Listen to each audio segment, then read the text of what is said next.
est mort. Debout. En luttant main nue contre le Covid-19, nouveau fléau d'une peste autrement plus terrible que celle de Camus. Le Dr Mohamed Ou, endocrinologue et diabétologue, était l'ami des pauvres, l'ami de ces patients qui ne payaient que s'ils le pouvaient. Pas d'argent? N'importe. Un sourire, une poignée de main, sinon un simple regard de remerciement suffira. Mohamed n'était pas un homme d'argent. C'était un homme de cœur. Un cœur gros comme sa générosité. C'est-à-dire immense. À lui seul, il était une institution à Biskra-tant il avait un rayonnement exceptionnel qui dépassait les limites de la wilaya.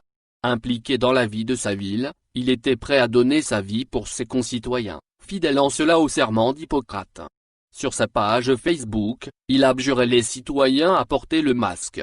Voici ce qu'il écrivait: « Quand je porte un masque en public et surtout dans les magasins, je veux que vous sachiez que je suis assez éduqué pour savoir que je pourrais être asymptomatique et vous donner encore le virus. » Et encore cette phrase qui a des allures prémonitoires: « Non, je ne vis pas dans la peur du virus, je veux faire partie de la solution, pas du problème. » Il n'a pas eu peur du virus, le virus non plus n'a pas eu peur de lui.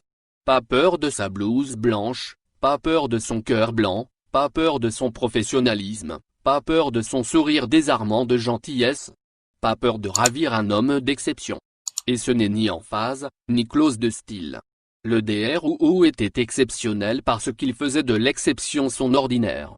La dernière fois que je l'ai vu, c'était au détour d'un repas, le 1er mai 2014 dans une palmeraie de Biskra.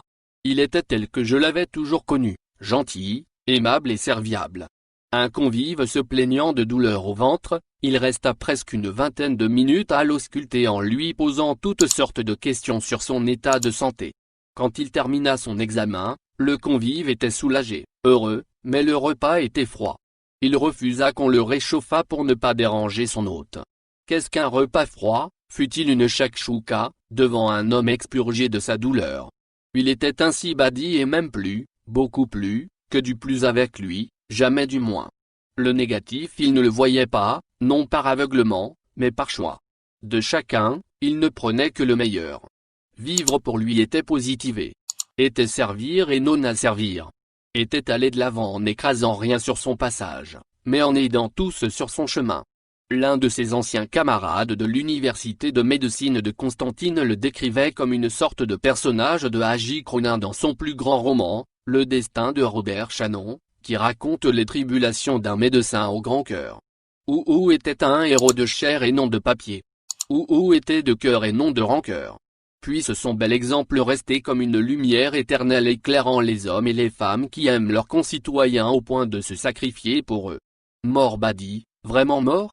Tout compte fait non. Seuls ceux qui n'ont pas laissé de traces dans la vie sont considérés comme morts.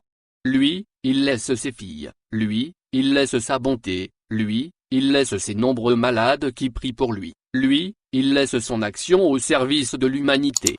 Humain parmi les humains qui nous donnent envie de croire en l'humanité.